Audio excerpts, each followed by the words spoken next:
Part 3. Ethical Stipulations. The Seven Seals. Revelation 4-7. Introduction. The third section of the Covenantal Treaty, compare Deuteronomy 5:1-26:19, declared the way of covenant life required of the vassals, the laws of citizenship in the kingdom. As St. Paul declared, all men, quote, live and move and exist, unquote, in God. Acts 17:28. He is the foundation of our very being. This means that our relationship to Him is at the center of our existence, of our actions and thinking in every area of life. And central to this relationship is His sanctuary, where His subjects come to worship Him before His throne.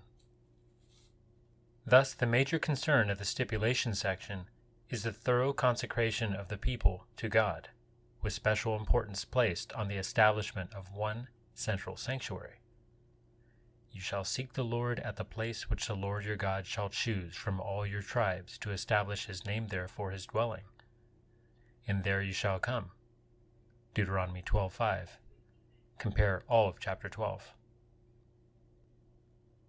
As Meredith Kline observes, quote, the centralization requirement must be understood in terms of Deuteronomy's nature as a suzerainty treaty. Such treaties prohibited the vassal to engage in any independent diplomacy with a foreign power other than the covenant suzerain. In particular, the vassal must not pay tribute to any other lord.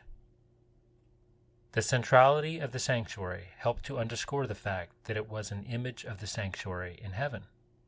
Exodus 25:9, 40, 26:30, Numbers 8:4, Acts 7:44, Hebrews 8:5, 9:23. This is also the emphasis of the stipulations section of Revelation.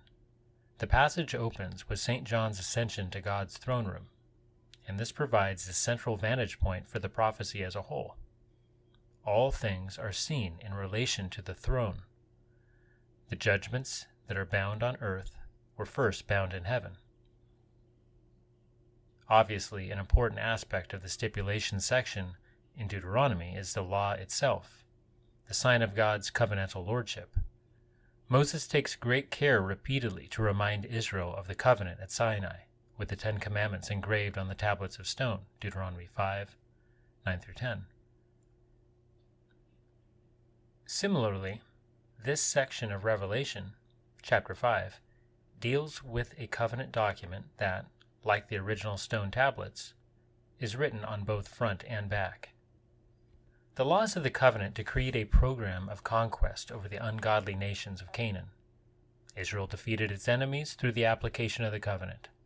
The Holy War simply carried out the death sentence declared in the courtroom. It was fundamentally an ethical, judicial action, bringing the death penalty against the wicked. The program of conquest, based on the law of God, thus issued from the central sanctuary. It is interesting that as this program is spelled out in Deuteronomy 7, Moses speaks symbolically of, quote, 7 nations, unquote, to be destroyed. Of course, the law provides not only for the judgment of the Canaanites, but also for Israelites who apostatize from the covenant. Those who repudiate God's authority and follow after other gods are to be put to death, a judgment that, like the others, proceeds ultimately from the altar in the central sanctuary. Deuteronomy 13:1-18, 17:1-13. As Deuteronomy 20 makes clear, this sanctuary judicial aspect is central even to the warfare waged against foreign nations, beyond the borders of the theocracy. Battles were consecrated by the priests to the glory of God and His covenantal kingdom. Verse 1-4. A war of this kind was always preceded by an offer of peace. If the offer were refused, all the men of the city would be put to the sword. Kline explains the typology. Quote, in Israel's offer of peace, verse 10, and in the submission of the Gentile city as a covenant tributary to Yahweh, verse 11, there was imaged the saving mission of God's people in the world. Compare Zechariah 9:7b, 10b, Luke 10, 5-16. The judgment of those who refused to make their peace with God through Christ was exhibited in the siege, conquest, and punishment of the unsubmissive city. Verse 13. We find all this in Revelation as well, with the difference that, as a covenant lawsuit against apostate Israel, the judgments once decreed against the ungodly Gentiles are now unleashed on the lawless covenant people, who had rejected Christ's offer of peace.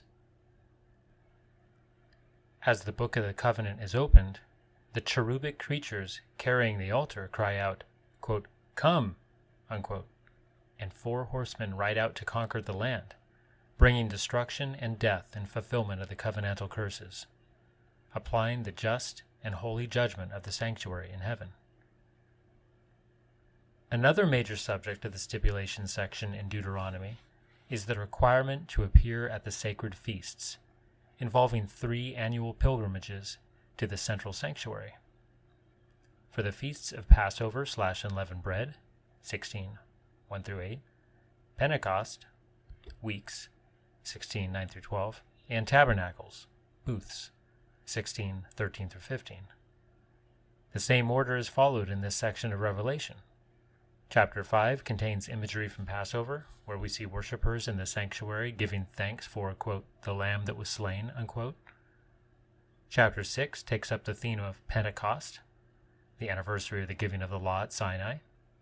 The law book of the covenant is unsealed, bringing a series of judgments patterned after Habakkuk 3, a synagogue reading for Pentecost. Then, chapter 7 brings us into a vision of the eschatological Feast of Tabernacles, in which the countless multitudes redeemed from every nation stand before the throne with palm branches in their hands. Compare Leviticus 23, 39-43, praising God as their Redeemer King. Compare Deuteronomy 26, 1-19, and receiving the fullness of blessing foreshadowed in this feast. Quote, and he who sits on the throne shall spread his tabernacle over them. They shall hunger no more, neither thirst any more. Neither shall the sun beat down on them, nor any heat. For the Lamb in the center of the throne shall be their shepherd, and shall guide them to the springs of the water of life. And God shall wipe away every tear from their eyes. Unquote. Revelation 7, 15-17.